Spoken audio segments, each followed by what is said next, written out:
हलाला इस वर्ड को लेके बहुत सारे को मिसकंसेप्शन है। ये हलाला वर्ड को लेके मेरे ख्याल से जिसको जिस टॉपिक के बारे में जानकारी नहीं है उसको उस चीज़ के बारे में बताना नहीं चाहिए। बहुत सारे ऐसे यूट्यूबर मिलेंगे जो हलाले के बारे में बताते हैं, ट्रिपल तलाक के बारे में बताते हैं, लेकिन उनको इनके बारे में इल्म नहीं होता, नॉलेज ठीक से नहीं होता, इसलिए लोगों में मिसकंसेप्शन फैलता है। तो मैं इस टॉपिक के बारे में आज बताऊंगा कि हलाले के बारे में बोलने से पहले तलाक का कॉन्सेप्ट होना बहुत ज़रूरी है। तो तलाक क्या है? तलाक एक ऐसा बुरा लफ्ज़ है, एक ऐसा बुरा लफ्ज़ है जिसको इस्लाम में नापसंद किया गया है। ये हलाल तो है, अल्लाह ने इसका कॉन्सेप्ट बताया है, लेकिन ये इस्लाम में बुरा माना जाता है। तो तलाक के लफ्ज़ को लेके खेलने का इजाज़त नहीं दिया है। हाँ, अगर मियाँ बीबी में झगड़ा होता है, अनबन हो गया हो, बहुत बड़ा इश्यू हो गया हो, अगर सॉल्व नहीं हो रहा है तो तलाक का कॉन्सेप्ट इधर आता है। हस्बैंड बीबी को तलाक दे सकता है, और बीबी अगर हस्बैंड को नहीं चाहते हैं तो बीवी हस्बैंड से तलाक का मुतालबा कर सकते हैं। मगर तलाक का हुदूद क्या है? कितना देने से तलाक वाकई हो जाता है? तो मेरे दोस्तों, 3 तलाक देने से हाँ, दोनों का रिश्ता ख़त्म हो जाता है, और 3 तलाक एक साथ नहीं देना चाहिए। जैसे कोई लोग है ना कि ट्रिपल तलाक एक साथ ही दे देता है, ऐसा नहीं देना चाहिए। पहले और दूसरे तलाक के दरमियान कुछ दिन का फ़ैसला होना चाहिए। तलाक मतलब क्या है? ये एक वार्निंग है कि अगर हस्बैंड वाइफ को एक तलाक दे दिया तो ये एक वार्निंग दे दिया कि आपस में सुलह कर लो, आपस में जितना सब इशू है उसको सॉल्व कर लो। तो अगर फिर भी नहीं बनता है तो अगर 3 तलाक दे देते हैं तो तलाक वाकई हो जाता है, तो शादी टूट जाता है और बीवी यानी वाइफ हराम हो जाता है। तो दोनों का सेपरेशन हो गया। अब आता है कॉन्सेप्ट ऑफ हलाला, उसका तलाक हो गया।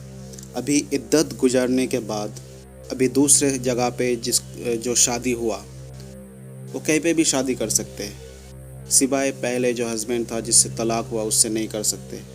तो दूसरे जगह पे जिधर शादी हुआ उधर रिलेशनशिप, फिज़िकल रिलेशनशिप हुआ, और फिर अगर उसका दूसरे हस्बैंड अगर उनको तलाक दे दिया, या फिर वो औरत अपने दूसरे हस्बैंड से तलाक का मुतालबा करते हैं कि मुझे इधर अच्छा नहीं लगता है, मैं अपने पहले हस्बैंड के पास जाना चाहता हूँ, तो वो तलाक का मुतालबा कर सकते। या तो फिर अगर दूसरा हस्बैंड अगर खुद तलाक दे दिया तो वो तलाक हो जाएगा, फिर ये औरत अपने पहले हस्बैंड के पास जा सकता है। इसी कॉन्सेप्ट का नाम है हलाला। तो अगर पहला हस्बैंड से तलाक हो चुका है, अगर वो औरत फिर से अपने हस्बैंड के पास आना चाहते हैं तो उनको ये कॉन्सेप्ट से गुजरना पड़ेगा। अभी दोस्तों एक बात आता है, इधर मिसकॉन्सेप्शन शुरू होता है, लोग बुरा भला कहते हैं हलाला को। अभी एक बात गौर करने का चीज़ है कि ये हलाला पहले से प्री प्लान्ड था या एग्रीमेंट था कुछ। ये जो मैंने कहा इसमें कोई एग्रीमेंट नहीं था। शादी हुआ, सेकंड हस्बैंड ने तलाक दे दिया, या फिर दोनों में अनबन हुआ, तो ये औरत अपने सेकंड हस्बैंड से तलाक का मुतालबा किया कि हम इधर रहना नहीं चाहते, हम पहले हस्बैंड के पास जाना चाहते। तो इसमें कोई एग्रीमेंट नहीं था, तो ये हलाला जायज़ है, ये बिल्कुल सही हलाला है। और अगर दूसरे शादी अगर कर रहे हैं पहले शोहर तलाक दे दिया, फिर दूसरे से शादी कर रहे। अगर शादी से पहले अगर कोई एग्रीमेंट होता है कि मैं आपसे शादी करूँगा, लेकिन फ़िज़िकल रिलेशनशिप होने के बाद आप हमको तलाक दे देंगे, तो ये एग्रीमेंट करना बिल्कुल गलत है, इसमें गुनाह मिलेगा।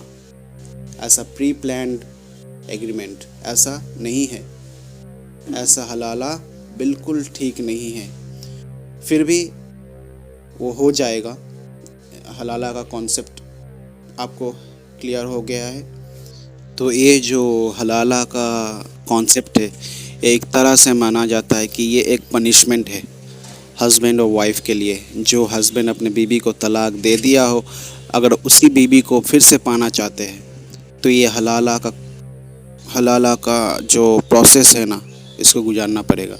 ये एक पनिशमेंट है कि तुम तलाक से मत खेलो, तलाक के लफ्ज़ से मत खेलो, कि अगर तुम 3 बार तलाक अपने बीवी को दे दिए, तो अगर फिर से बीवी को पाना है तो ये हलाले के प्रोसेस से गुजारना पड़ेगा। लेकिन मेरे दोस्तों, अगर प्री प्लान्ड एग्रीमेंट होगा तो ये बहुत गलत है, ये ऐसा नहीं करना चाहिए। अगर दूसरे शोहर ने अपने मर्ज़ी से अगर तलाक देते हैं तो ये होगा, ये जायज़ होगा। तो इस्लाम में कोई भी चीज़ ऐसे ही नहीं दिया गया है, इसमें कुछ लॉजिक बनता है। अगर तलाक का कॉन्सेप्ट नहीं होता, तो अगर कोई बीवी को अगर कोई शोहर पसंद नहीं है, तो उसमें क्या होता? फिर उस बीवी को शोहर के पास हमेशा रहना है, ऐसा तो नहीं हो सकता ना। इसलिए ये तलाक का कॉन्सेप्ट आया। तो इसके बारे में आपको समझना और मुझे समझना बहुत ज़रूरी है।